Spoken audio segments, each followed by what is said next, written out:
जय श्री कृष्णा, जय श्री राम, जय गौ माता, जय राधे श्याम। और आप सब कैसे हैं? आप देख रहे हैं तुलसी तपोवन यूट्यूब चैनल। और इस वीडियो में हम एकादशी व्रत कथा की बात कर रहे हैं। धर्मराज युधिष्ठिर ने पूछा कि फाल्गुन स्यासित पक्षे किम नाम एकादशी वेद कथे यस्व प्रसादेन वासुदेव भगवान का भगवान फाल्गुन के कृष्ण पक्ष में कौन सी एकादशी है, इसके बारे में हमें बताएं और इस कथा की महिमा आप सुनाएं।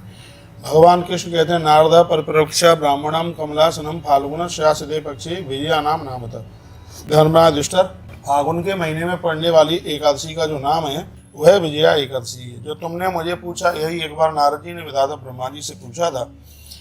तो ब्रह्मा जी ने कहा, शृणु नारद वक्ष्यामि कथम पाप हराम पराम। नारद सुनो, यह एकादशी संपूर्ण पापों को जला करके नष्ट कर देने वाली है। इतनी बड़ी महिमा इस एकादशी की है। अंत तक पूरी वीडियो सुनिए, बहुत आनंद हो जाएगा। प्राचीन काल की बात है, प्राचीन काल का ही व्रत है, पाप तथा पाप नाशक है। पुरा रामो वनम या तो वर्षाण्य चतुर्वर्ष। जब भगवान प्रभु राम जी 14 वर्ष के लिए वन के लिए चले गए, उस समय की बात क्या अद्भुत बात बताई गई है। लक्ष्मण जी साथ में थे और पंचवटी में निवास किया। तो वर्ण रहे हैं, न्यवसत पंचवट्याम तु सह सीता स लक्ष्मण। जब वहां पर विजय स्वरूप श्री रामचंद्र जी निवास कर रहे थे, उसी समय अपनी लालच के कारण रावण ने उनकी पत्नी का अपहरण कर लिया। लिखा है, तत्रैव वसात् तस्या रामस्य विजयात्मना रावणान निधाय लौल्याद भार्या सीता यशस्विनी। उसी दुख से दुखी भगवान प्रभु राम जी घूमते हुए आगे के लिए जब बढ़े तो उन्होंने जटायु को देखा। वन में भ्रमण करते उन्होंने कबंध को मारा। उनकी सुग्रीव के साथ में मित्रता हुई। स्वयं भगवान श्री कृष्ण कहते हैं, सुग्रीवेण समम तस्य सखितम समपद्यता। सुग्रीव जी के साथ में उनकी मित्रता हुई तो उन्होंने श्री राम का कार्य करने के लिए वानरों की सेना को अपने साथ लिया।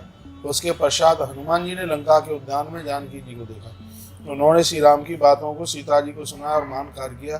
फिर वे लौटकर राम जी के पास आए और सारी बातें भगवान प्रभु राम जी को बता दी। उन बातों को सुनकर रामचंद्र जी सुग्रीव की सहमति से लंका के लिए प्रस्थान किया। उन्होंने कहा, लक्ष्मण, समुद्र अगाध है और जल जंतुओं से भरा हुआ है। किसी पुण्य के द्वारा इसको पार किया जा सकता है। क्या बात राम जी ने कही है। इस समुद्र को पुण्य के बिना पार नहीं किया जा सकता। यह भगवान प्रभु श्री राम जी के शब्द थे।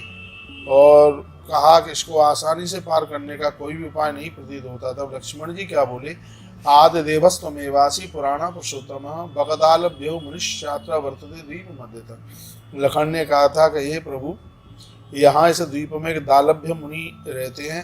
हे भगवान, यहाँ से आधी हुई जिनकी दूरी पर उनका आश्रम है। भगवान, वहाँ पर दूसरे भी बहुत से और भी ब्राह्मण महात्मा रहते हैं। आप उन प्राचीन ऋषियों के पास जाकर के पूछें। लक्ष्मण जी की उस अत्यंत सुंदर वाणी को सुन के भगवान राम ने बकदालभ्य के पास अपना जाने का मन बनाया और पहुंचे। श्री रामचंद्र जी ने मुनि को उसी तरह से प्रणाम किया जिस तरह देवता भगवान विष्णु को प्रणाम करते हैं। 16 नंबर के श्लोक में लिखा, प्रणाम मुनि मूर्ध्वा रामो विष्णु विमावर।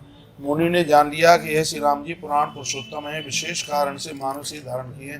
संतुष्ट होकर मुनि ने भगवान राम को पूछा कि हे प्रभु, आपका आगमन किस प्रयोजन से हुआ है, मेरे लायक कोई काम बताइए। तब भगवान राम कहते हैं, तत्प्रसादा हम विप्र तीरम नदीन दीपने आगतुष्म ससमन्योत लंका जेतु सराक्षसाम। तो कह दिया कि भगवान, हे विप्र, आपकी कृपा से मैं सागर के तट पर राक्षसों सहित लंका पर विजय प्राप्त करने के लिए मैं आया हूँ। आपकी कृपा से समुद्र जिस तरह आसानी से पार किया जा सके वो उपाय मुझे बताएं। आप मेरे ऊपर कृपा कीजिए। मैं इसी प्रयोजन से आपके दर्शन करने के लिए आपके पास पधारा हूँ। रामचंद्र जी की वाणी को सुनकर के बकदालभ्य ऋषि बोले प्रसन्न होकर के, हे राम, आज मैं धन्य हो गया आपके दर्शन पा करके। मैं आपको एक व्रत बता रहा हूँ जिसकी वजह से तुम इन निशाचरों को, राक्षसों को जीत लेंगे। महात्मा जी ने कहा, लंका जित्वा राक्षसा स्वच्छाम कीर्ति आपसी।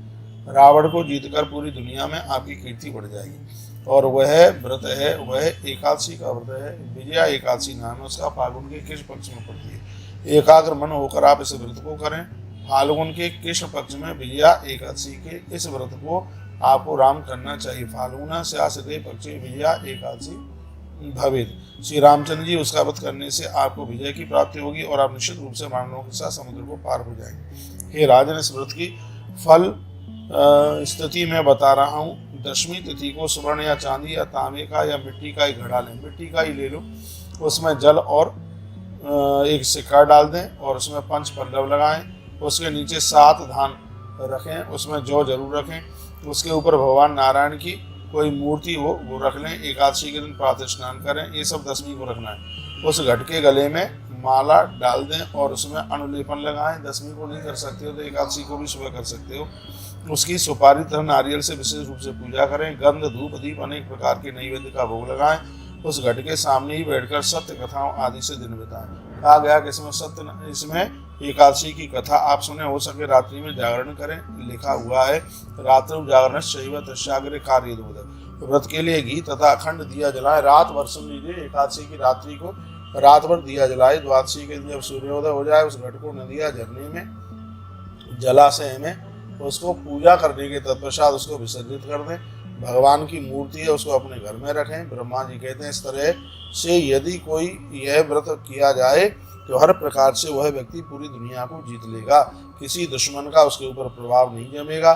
तो विजया एकादशी का यह व्रत इस प्रकार से करना चाहिए। नारद जी ने ब्रह्मा को सुनाया, कृष्ण ने युधिष्ठिर को सुनाया, मैंने यह व्रत आपको सुना दिया, कथा आपको सुना दी। इसके पढ़ने तथा श्रवण करने से वाजपेयी यज्ञ करने का फल प्राप्त होता है। विजयायास महात्म्यम सर्वकल्पनाशनम पठना श्रवणा शैव वाजपेय फलम लभेत। जय जय श्री पद्म महापुराणे पंचपचाशदा संहिता षष्ठोत्तरपति नारद संवादे फाल्गुना कृष्ण पक्ष विजया एकादशी महात्म्यम। ये मैंने आपको विजया एकादशी की कथा सुना दी, आपने सुनी, बहुत बहुत धन्यवाद। कथा की दक्षिणा यही है, बस वीडियो आगे भेजिए। अपना ध्यान रखिए। आगे मैं प्रदोष की वीडियो में फिर आपसे बात करता हूँ। तब तक के लिए हर हर महादेव, घर घर महादेव।